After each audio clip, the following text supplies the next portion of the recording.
Você que é novo no canal, inscreva-se e sigam todas as nossas apresentações, tudo quanto poderemos colocar aqui no canal.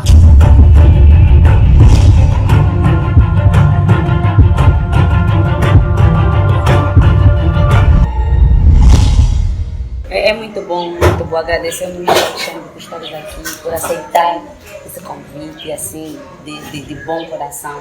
E acreditamos que não vai ser em vão, vai valer a pena, porque assim, é mesmo na conversa de crente onde sempre conseguimos ganhar alguma coisa, ganhar um conhecimento. Eu vou aprender contigo, tu vais aprender comigo, vamos aqui conversar acerca da palavra de Deus, e acredito que enquanto a gente conversa, é aqui onde Deus vai se manifestar, Deus vai abrir as nossas mentes, Deus vai nos iluminar por alguma coisa. Então, Alexandre, eu gostaria de saber, né? Se já tiveste uma oportunidade de ser crente um dia, né? Se alguém já veio, já lhe pregou o evangelho, qual foi a sensação, qual foi a tua reação, por quê? Para ser bem sincero, isso é um karma, estás a ver? É um karma que pesa para mim, porque eu já era cristão e hoje o que eu chamava de salvar, hoje eu chamo de desviar, estás a ver?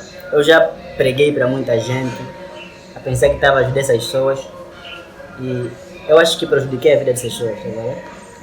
Muitas delas não eram cristãs, nem queriam saber de Deus e estavam na boa. Tipo, era aquela pergunta, Deus é Deus, porque o céu é azul, quem faria o céu?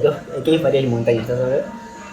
E aí, então, eu estava nesse ritmo, igreja, jejum, oração constantes, leituras lunáticas sobre a Bíblia, desculpa, as lunáticas não, fanáticas. E aí eu ficava o tempo todo com a Bíblia. Bem que eu tinha assim conflitos com os meus familiares, porque eles eram genuinamente católicos, digo genuinamente porque desde a base, e eles eram muito ativos, não só, são pessoas que têm esses cargos na igreja, estás a ver? Então aí era um pouco duro. E eu, na época, pertencia a uma igreja pentecostal. Pertenci durante um tempo a essa igreja e, bom, me converti, era difícil, mas tá vendo, aquele nosso eu lá tinha sempre perguntas que às vezes com aquela influência, aquele exemplo que o pastor presta ou mostra pra gente, tá vendo? E a gente até perde aquela capacidade de duvidar, parece até que ele é Deus, tudo que ele diz é certo, tudo que ele faz é bom. E às vezes eu me contia, tinha perguntas que eu queria fazer que não tinham sentido para mim. Então, poxa, a cena ficou assim. Ao andar do tempo, eu tive nem um momento de reflexão. Eu sempre faço a avaliação da minha vida, tá vendo? E eu fiquei a pensar, cristianismo, o que é o cristianismo? E eu procurei uma visão um pouco mais fora da igreja, um pouco mais fora da Bíblia. Pensei em coisas como o princípio da Bíblia, como é que a Bíblia existiu, realmente de quem são esses pensamentos, realmente quem era Jesus. Eu me lembro, li alguns books sobre a mitologia grega e eles afirmam que houve, provavelmente, não dou sempre de certeza, mas 4 ou 5 pessoas com a mesma reputação, com o mesmo medo de vida, Jesus Cristo. Nasceram no 3º dia, morreram não sei de quanto, por aí. E essa encenação que, sem querer ofender, que eu fazia, para mim parecia algo que não tinha sentido. Porque eu comecei a buscar mais sentido nas coisas, tipo, muita coisa não tinha resposta, sabe? Muita coisa não tinha resposta. Uma vez eu me lembro do pastor que estava a pregar lá na igreja, ele dizia sobre o destino, que não devemos nos arrepender de quem nós somos, ou de como vivemos e tal. E eu estava totalmente a reprovar o que eu estava falando. Mas o engraçado é que na época eu aceitava, tá vendo? Então acho que quando a gente é cristão, nós entramos dentro de um ciclo. Nós formatamos a nossa cabeça. Tipo, aqui eu estou lá de uma conversa assim bem formal e eu dizer para você, eu gosto muito de fumar, nos meus tempos livres fazer sexo. Você vai ficar bem escandalizado. Mas se você falar isso para mim é normal, tá vendo? Porque a minha mente está assim, eu processo as coisas assim. Tá vendo? Então, cristianismo eu acho que é um modo de vida, mas não tem nada a ver com a salvação ou ser salvo ou ser morto, porque aí vamos até entrar num outro tema que é a existência do diabo. E aí eu acho que nós somos o diabo da nossa vida, nós somos o diabo do mundo. As coisas só acontecem porque nós fazemos acontecer, sabe? Yeah. Mas será que com isso deixas de acreditar em Deus ou continuas a acreditar na existência de Deus e na existência do diabo?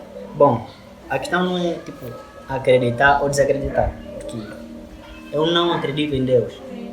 Não acredito tipo em Deus. Não de uma forma do tipo assim crítica. É tipo, eu estou a ser sincero comigo mesmo. Não vejo, digamos, por quê? Porque eu acho que não é uma forma de você me provar que Deus existe. Ou se há, pode fazer, né?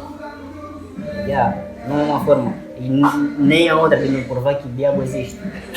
Porque as pessoas dizem, olha, fulano fez aquilo, isso é o demônio, é o diabo. Quando na verdade eu sei que as pessoas agem assim. Porque eu ajo assim. Ok, para ti, o diabo somos todos nós, né? Nossos atos mostram que somos nós mesmos.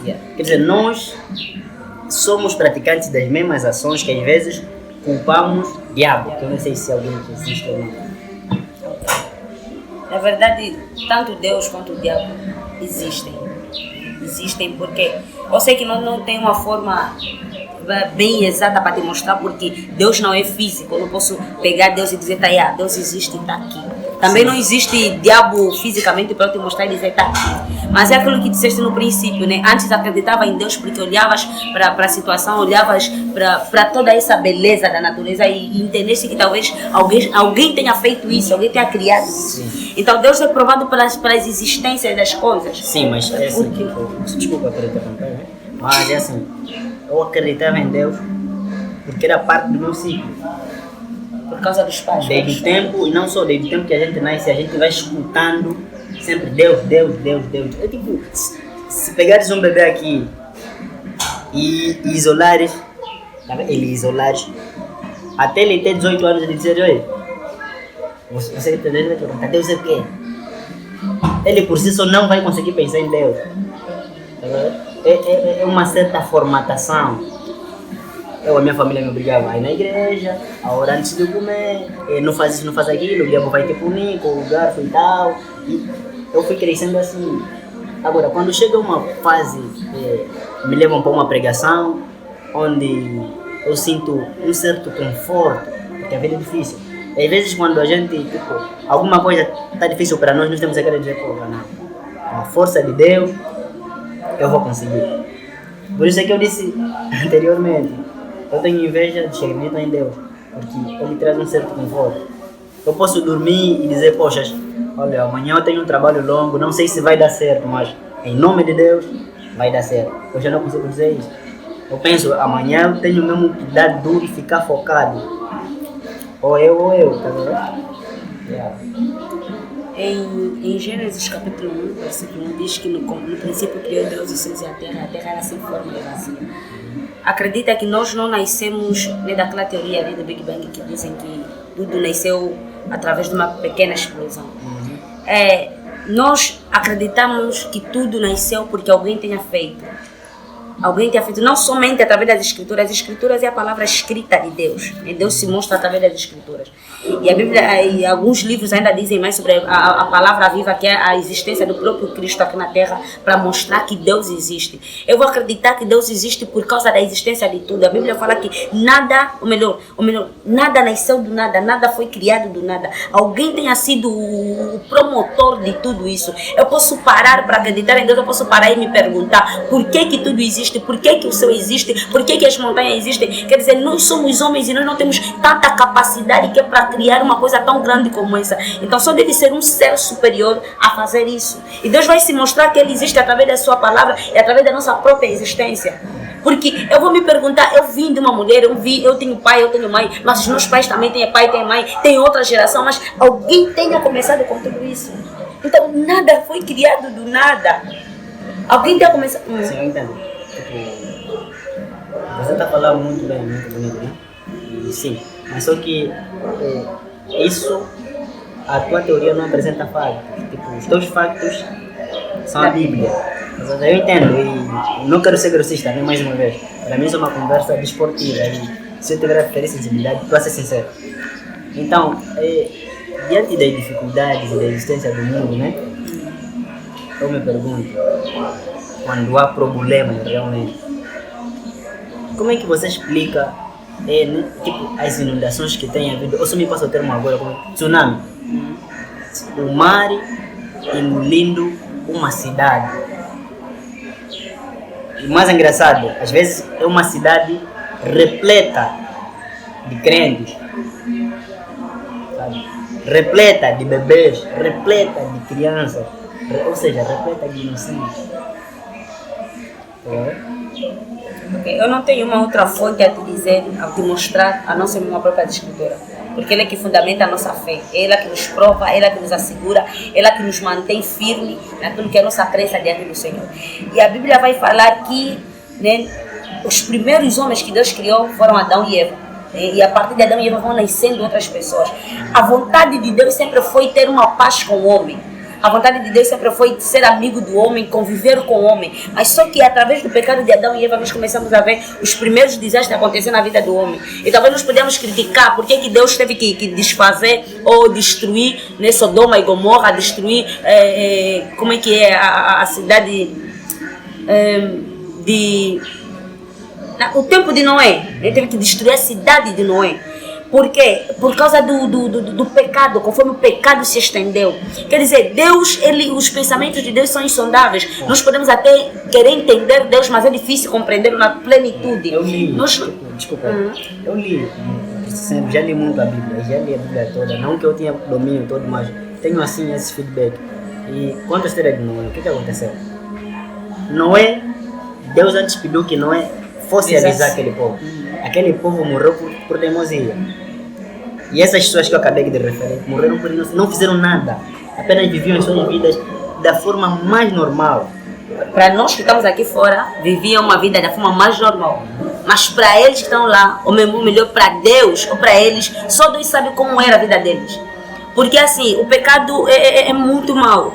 O pecado cheira mal diante do Senhor. Porque há momentos que o Senhor até se cansa do pecado. O Senhor se cansa do pecado. Então, Deus não mata um inocente, né, simplesmente porque quer matar. A Bíblia fala que Deus não se alegra com a morte de um ímpio.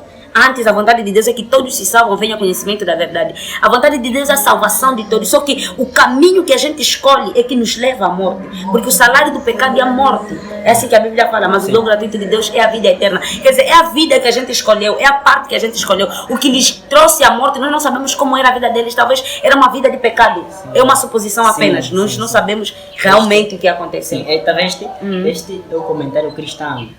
Eu não sei se você está dando conta, do princípio, né? Você está sempre a pegar no que eu estou a dizer para tentar, como dizem, você está a tentar induzir, estás a pegar o que eu estou a falar e misturar com as tuas ideias, que são as tuas bases cristãs, né? Aquilo, tipo, tornar aquilo numa, como é que eu digo, numa teoria cristã. Pronto, mas tipo, o facto, eu conheci uma senhora, o marido fugiu, e ela estava grávida, e teve 3 filhos. Os 3 filhos cresceram e viveram até os 5 anos de idade. E por aí, do nada eles começaram assim a adoecer. E a senhora precisava mesmo de dinheiro. Mas pelo menos até onde eu lembro, o bairro onde a gente vivia era um bairro pobre. Ninguém tem condições assim para ajudar. Bom, até os que têm nunca ajudam, né? E até não digo vocês, né? Mas até os cristãos são assim, né? Normalmente tem aquela de ser bem bonzinhos na igreja, mas quando é fora da pregação, todo mundo é mau. Então, essa senhora, ela perdeu os filhos durante uma chuva. E a chuva, e do nada uma trovoada, tá vendo? Uma trovoada e perdeu 2 dos filhos. O terceiro acabou ficando doente e depois faleceu. Isso foi tipo uma tragédia. E a suposta senhora que era tipo a representante de uma igreja ou sei lá o que, ministério, ela dizia que não, às vezes é vontade de Deus. Então eu fico dizendo, esse Deus deve ser ou maluco, ou bruxo, ou não sei. Para permitir. Isso não é normal. Tá vendo? Então isso é complicado. Tá vendo? Eu entendo. Agora, eu entendo. sim, você terminar o raciocínio. Às vezes eu me pergunto, essas crianças só nasceram. E a mãe não ficou parada. Trabalhou a ponto de conseguir suportar, ou então de custear o necessário para que eles possam viver, ou terem uma vida normal. E assim foi indo. Logo, aos 5 anos de idade, quase a fazerem 6 anos, acontece uma coisa dessas. E é um fenômeno natural. É trovoada vindo do céu, dentro para ele. E aí, tipo, eu me pergunto, mas Deus, estás aonde? Você está aí no céu, estás a ver isso acontecer? Ele não roubou, a mãe não só ficou sozinha, e ainda acontece isso. Então,